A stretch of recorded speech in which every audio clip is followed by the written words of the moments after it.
Hello दोस्तों, title तो आपने देख लिया होगा। क्या है आज? प्यार, धोखा और उसके बाद ज़िंदगी में क्या क्या घटनाएं हो रही है उसके बारे में थोड़ा चर्चा करेंगे।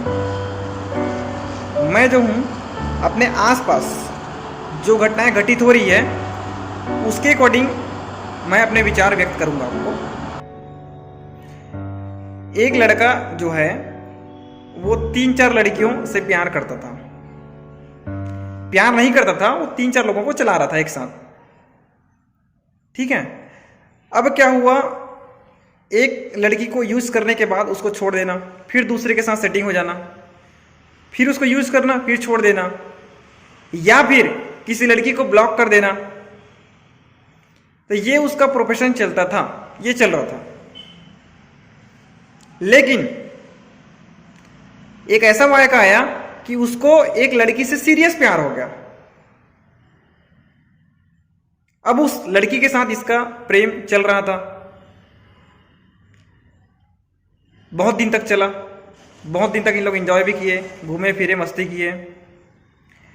लेकिन वो लड़का जिस लड़की से प्यार कर रहा था वो भी 3-4 लोगों को चला रही थी, अर्थात उसका भी कनेक्शन 3-4 लोगों से था। लेकिन इस लड़के ने इस लड़की को सीरियस ले लिया था, लेकिन वो लड़की इस लड़के को नॉर्मल ले रही थी, जैसा ये लड़का अन्य लड़कियों को ले रहा था। समझ रहे ना कॉन्सेप्ट को आप? एक दिन क्या हुआ, इस लड़की का इस लड़के से मन भर गया। अब इस लड़की ने इस लड़के को ब्लॉक मार दिया, मोबाइल में व्हाट्सएप से ब्लॉक मार दिया। अब ये लड़का सह नहीं पाया, क्योंकि इसको इस लड़की से सीरियस प्यार हो गया था। लेकिन ये लड़की टाइम पास कर रही थी और ये लड़का उसको सह नहीं पाया। और परिणाम क्या हुआ, इस लड़के ने सुसाइड कर लिया, आत्महत्या कर लिया। तो इसका कंक्लूजन क्या निकलता है, इस लड़के के लिए बता रहा हूं ना मैं। आप जब दूसरे को व्हाट्सएप में ब्लॉक कर सकते हैं तो दूसरे के द्वारा खुद को ब्लॉक किए जाने पर उसको सहन करने की क्षमता होनी चाहिए। ऐसा कौन सा नियम लिखा है भाई, आप दूसरे को ब्लॉक कर दो और वो आपको ब्लॉक भी ना करें? भाई जैसे क्रिया करोगे वैसे प्रतिक्रिया मिलेगा। आप किसी दूसरे को गाली दोगे तो आपको भी गाली मिलेगा, दूसरे को प्यार दोगे तो आपको भी प्यार मिलेगा। आप किसी से एक बार आप गौर किए हो, आप किसी अपने दोस्त को हेलो भाई कैसे हो ऐसा पूछिएगा, तो बदले में वो रिप्लाई करता है हाँ भाई मैं अच्छा हूं। मतलब आपने भाई कहा, उसने भी भाई कहा।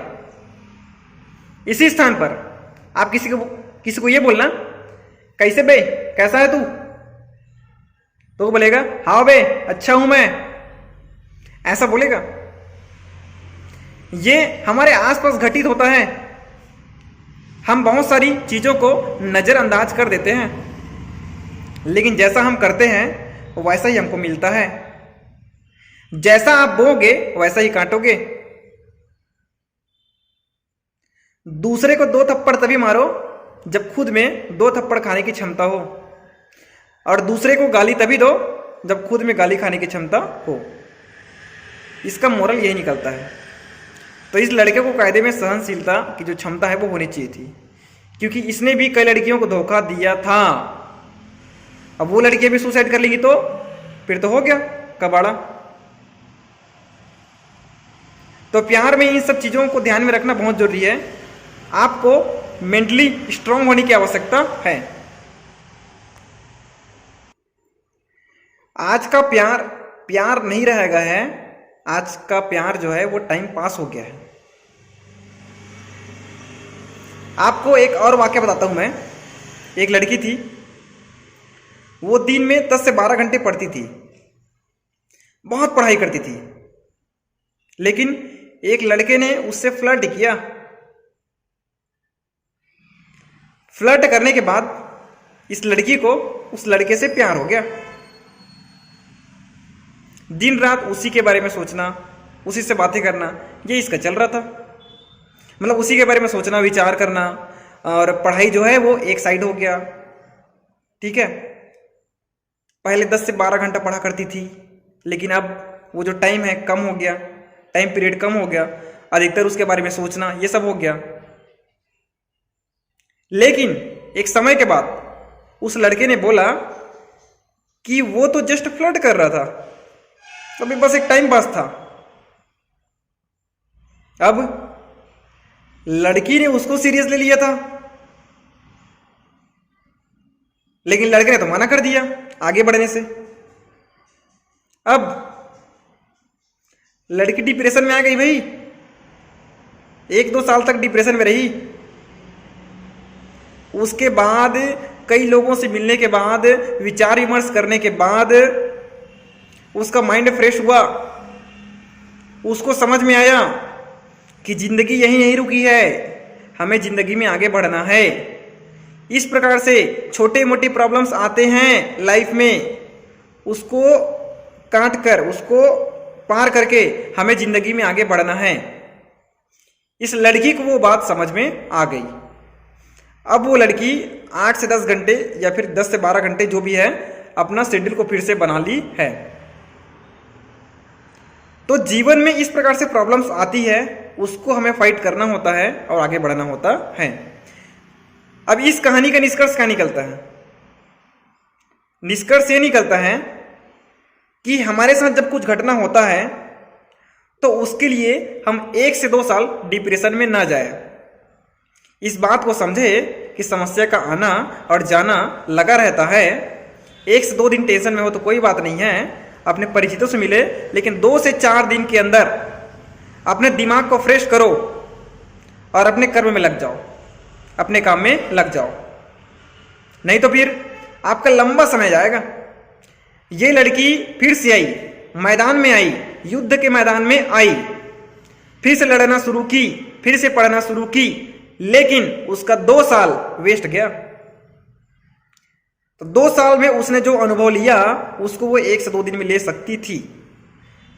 मैं ये समझ रहा हूं कि हमारे साथ जब कुछ नया घटना होता है तो हम उसको सह नहीं पाते हैं। कि कोई भी व्यक्ति की बात हो, जब उसके साथ वो घटना नहीं हुआ होता है तो वो उसको अच्छे से सह नहीं पाता और उसको उससे उबरने में थोड़ा टाइम लगता है। लेकिन वही एक व्यक्ति जो बचपन से कठिनाइयों भरे रास्तों से गाली खाते हुए, डगमगाते हुए चलते आया हुआ है और उससे जीतते हुए, उन परेशानियों को फेस करते हुए, लड़ते हुए आगे बढ़ा है, उसके साथ यदि ऐसा कुछ घटना होता है तो वो सीरियस नहीं लेता। क्यों? क्योंकि उसने बचपन से ही लड़ना सीखा है। बचपन से ही इस प्रकार की समस्याओं को सीरियस नहीं लेना है, ये उसको पता है, ये उसको मालूम है, तो वो ऐसी चीजों को सीरियस नहीं लेता। तो इसका मोरल क्या निकला? वही तो निकल रहा है ना, यही मोरल है कि आपको किसी चीज को बहुत ज्यादा सीरियस नहीं लेना है। और वैसे भी जिंदगी में जब बार बार वो घटनाएं होती है तो आदमी उसका आदी हो जाता है और धीरे धीरे उन घटनाओं को नॉर्मली लेना शुरू कर देता है। ये कॉमन सी बात है। आज के इस दौर में आजकल लगभग सबके पास मोबाइल है, बच्चे बच्चे के पास मोबाइल है। तो आजकल बच्चे को किसी न किसी से प्यार हो ही जाता है, ये आजकल देखा जा रहा है। पहले के ज़माने में मोबाइल वगैरह हुआ नहीं करता था तो बच्चे लोगों को बहुत ज़्यादा जानकारी हुआ नहीं करता था। लेकिन आजकल मोबाइल में बच्चा घर बैठे ही बहुत सारी चीज़ें उसको पता चल जाती है। जैसे ही यूट्यूब खोलता है उसको बहुत सारी चीज़ें पता चल जाती है कि लड़के लड़कियां किस प्रकार से रहते हैं, किस प्रकार से बातचीत करते हैं। आज का बच्चा एडवांस हो गया है और उसको बहुत सारी नॉलेज पहले से ही पता है।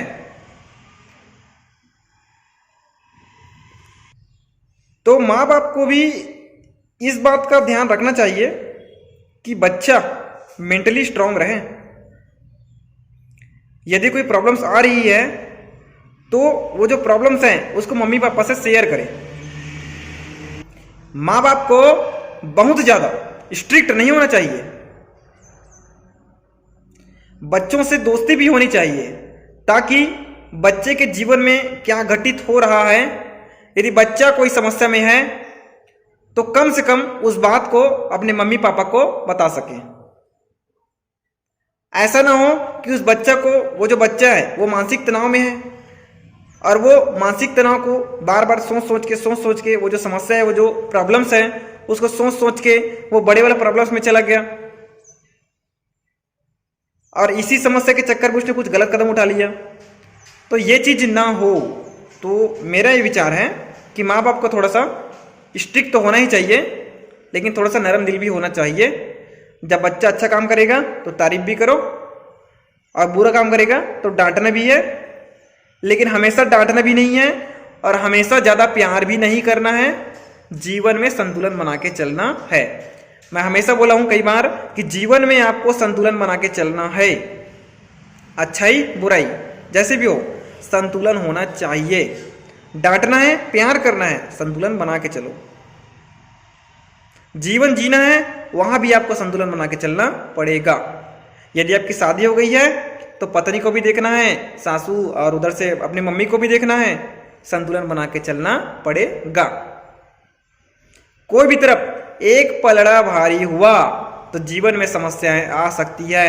भाई जीवन जो है वो एक तराजू की तरह है और वो तराजू में आप संतुलन बना के चलते हो तो जीवन अच्छा चलेगा।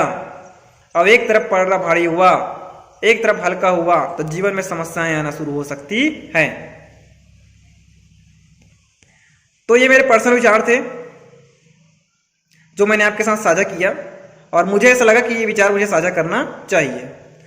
तो मैंने आपको कुछ कुछ मोरल बताया, तो उस मोरल का इस्तेमाल आप कर सकते हैं। ठीक है, थैंक यू। आपको और कुछ चीज़ों पर वीडियो चाहिए तो आप नीचे कमेंट करके बता सकते हैं और आपके जो विचार है आप मुझे प्लीज़ नीचे कमेंट करके बताएं और नए हैं तो सब्सक्राइब कर दें मेरे विचार जानने के लिए। ठीक है, थैंक यू।